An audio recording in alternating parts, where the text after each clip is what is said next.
Hi, I'm Professor Chuck. Welcome to another week of the Hero's Quest. This week we're watching a Disney film from 2016 called Zootopia.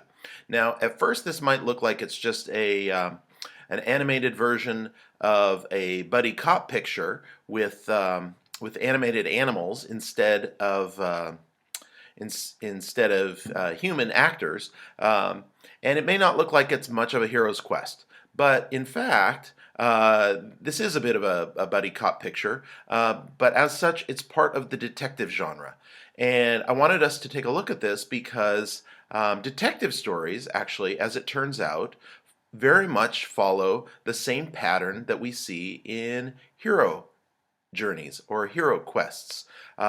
There's still that same call to action. Various other steps along the way can look a little bit different, but they're still all there. Um, the the journey into the unknown or into the underworld is there as well. The trials and tribulations, there's always still a final test of worthiness. And we're going to see that this week as we watch Zootopia.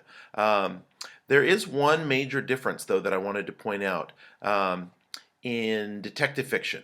And it's not always a huge difference, but it's a bit of a nuance that we need to be aware of.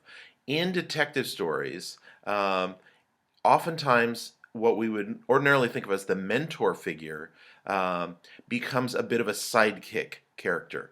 And as such, that sidekick can often play the role of one of the friends or helpers. You'll remember last week I mentioned that sometimes one of the friends or helpers can be a bit of a rogue-like character, somebody who seems not necessarily trustworthy, someone who the detective isn't sure about. And that's what we see, in fact, this week as we watch Zootopia. That figure you'll recognize right away when you start to watch the film is Nick Wilde. And Judy Hopps, the first bunny rabbit detective on the Zootopia police force, encounters this sort of shady character. But as the story goes on, she learns a lot from him in the same way that you would from a mentor figure. And he's an important figure. Sidekicks often are important characters because they're able to travel. They have knowledge and are able to travel through parts of the underworld that the detective cannot necessarily do on their own.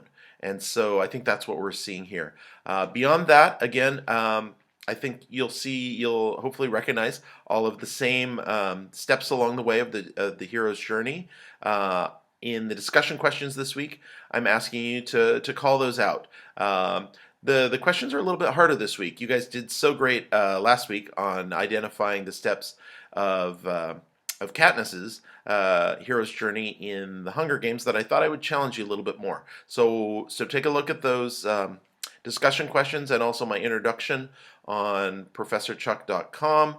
That'll continue to be a source for you to get more information as our series goes on. Some of you may have already noticed too that I posted a follow-up about Katniss and Peeta as star-crossed lovers. I wanted to put a particular post that calls that out and looks at why that phrase is in some ways apt, but in some ways problematic in the Hunger Games. So enjoy Zootopia. I will look forward to seeing your answers to this week's discussion questions. Thanks for playing along with me. I hope you're having as much fun as I am watching these movies and learning about the hero's quest. So that's it for this week. Stay home, stay safe, stay well. Bye.